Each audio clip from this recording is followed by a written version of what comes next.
My wife has threatened to have this thing hauled away, so I have to get it running. What's up, guys? I am back in the shop after a long hiatus. Sorry about that. Some other things came up. But we're back in the shop now, and it is time to get this thing running. My wife has threatened to have this thing hauled away and scrapped if we don't do something with it, so it's time to get it running.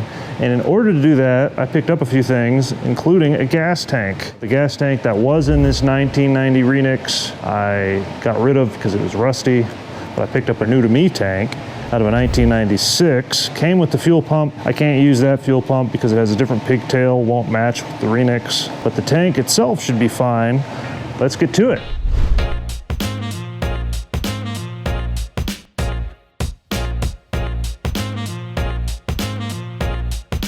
The first order of business is to remove the 96 fuel pump from the tank since it does me no good.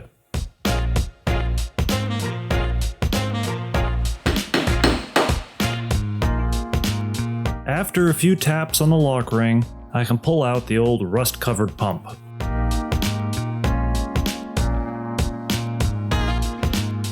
Then I have the pleasure of dumping what's left of the nasty old fuel that the previous owner gifted me.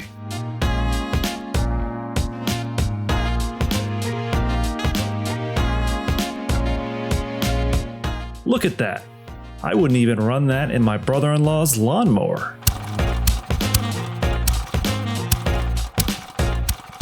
Hey! Next, it's time to inspect the inside of the tank. Yummy. Moving outside, I start pressure washing the gas tank. I work from the outside in to get this thing as clean as possible.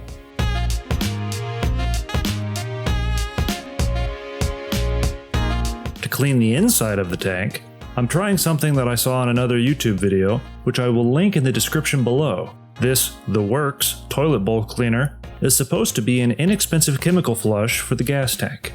Let's give it a shot.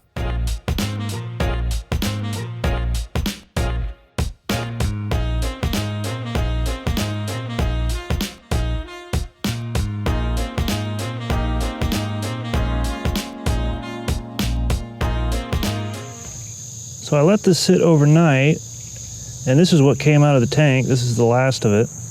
And while you can tell that something happened, there's rust particles in there, and this was blue and fairly see-through. Now it's dark green and you can't see through it, so it did something. However, when you look in the tank itself, I just have a headlamp in here so we can see, I'm not real impressed. There's still a lot of crud and some rust. I then use baking soda and water to neutralize the acid from the toilet bowl cleaner.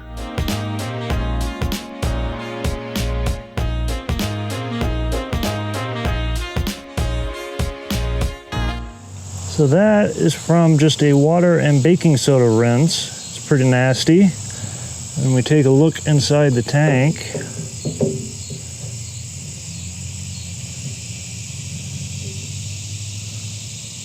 Decent.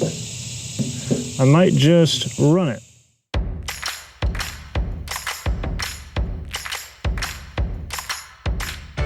Yeah, I know it looks the same as before.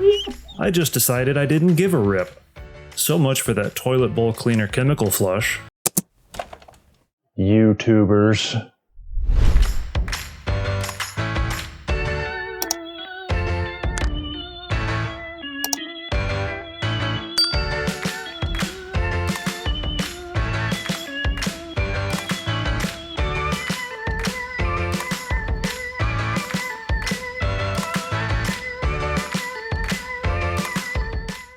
While the gas tank is drying, I switch my attention to the Jeep's motor.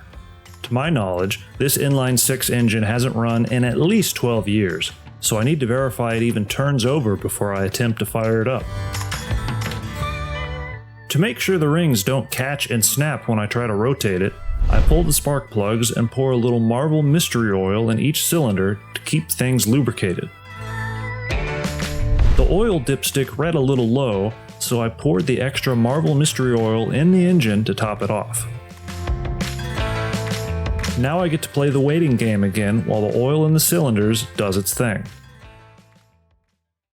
Several days later. While I was waiting on that, I went ahead and flushed the gas tank one more time with the power washer, and now it looks a little better. It's not perfect, but it's good enough for me and for a test start. It's finally time to try and rotate the engine by hand to make sure there's no binding. As you can see, it readily turns over. Yay! The spark plugs that were in the engine have seen better days, so I decided to go ahead and swap them out. I am using basic Champion copper plugs, which these old 4.0 engines seem to like best. Next up, I get to reinstall the gas tank. I previously put the Jeep's original fuel pump into it, hoping it would get me by.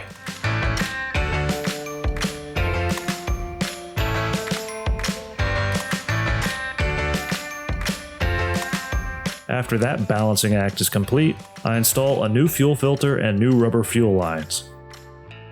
Then, It's showtime.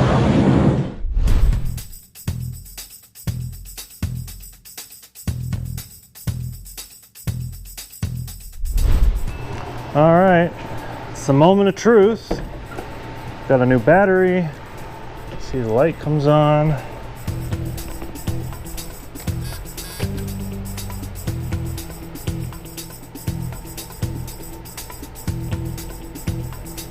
See if that's enough time for the fuel pump to prime. Here we go.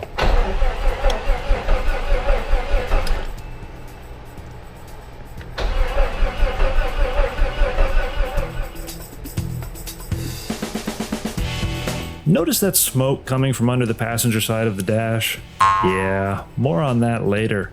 Let's just say I wasn't as keenly observant as I should have been.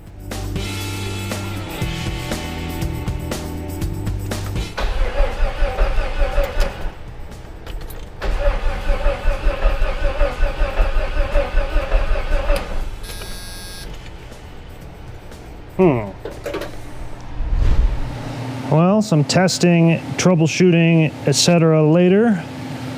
Original fuel pump is bad. I wasn't getting any fuel to the fuel rail. I was hoping to get by with this original pump. I know it's rusty and crusty and old, but I figured it worked 200,000 miles. Maybe it had a little more to give, but it did not. It's dead. So we are going with a new one. Got this from AutoZone. This is a Delphi fuel pump. We're gonna stick it in there and see what happens. Let's try this again and install the new pump.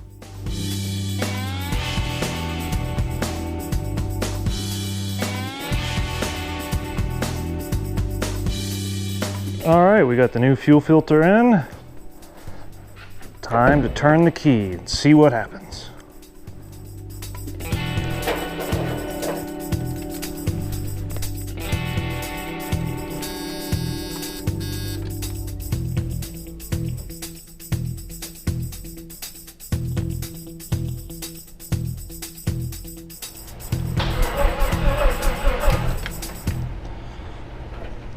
Maybe it wasn't the fuel pump.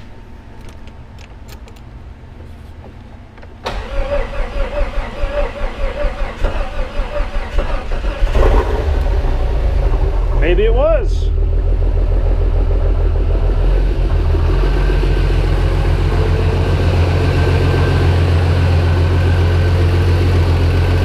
Haha!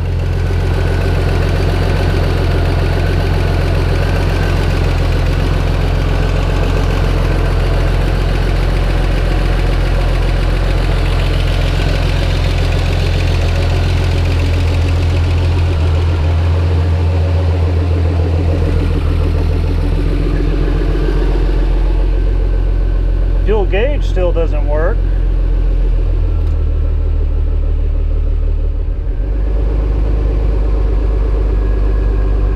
Oop. We got an electrical fire over there. That's always fun.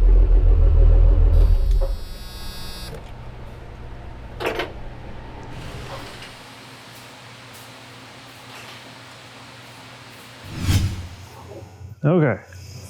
So just a little while ago, after I got it started, it caused an electrical fire, or at least an electrical fire occurred under the dash on the passenger side.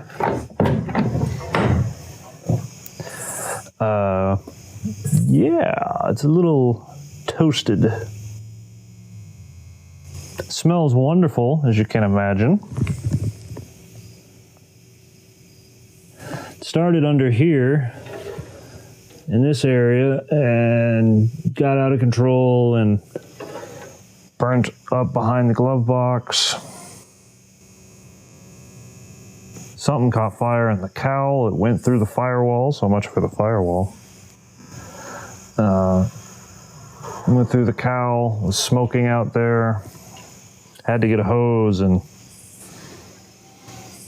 douse the flames to try and get it to stop burning, which eventually worked. But as you can see, it took a lot of water. I thought I had a fire extinguisher, but it didn't work. It was expired. So we had to resort to a hose. So always keep a fire extinguisher handy, because you never know when you might do something stupid like this. So I'm still processing what happened.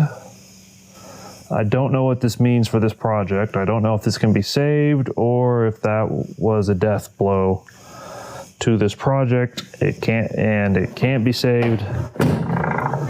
I know a talented mechanic could probably fix this, but unfortunately that is not me. I am just a parts changer, so I'm not sure how to fix all this. The engine itself sounded fine. So there's some good parts on this Jeep. It's got some good bones, but I don't know that this interior can be salvaged. Because again, this passenger side dash is all melted and looks horrible. And that doesn't even begin to touch all the floor pan welding I needed to finish up.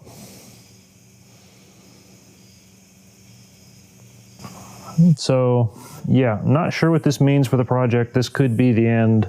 I may have to part this thing out. I don't want to do that, but I may not have a choice. We'll see. It's late. It took a while to get the fire out. Then I stood around staring at it, making sure it didn't start up again, and thinking. And I'm still thinking. So I'm not sure what's next. Stay tuned.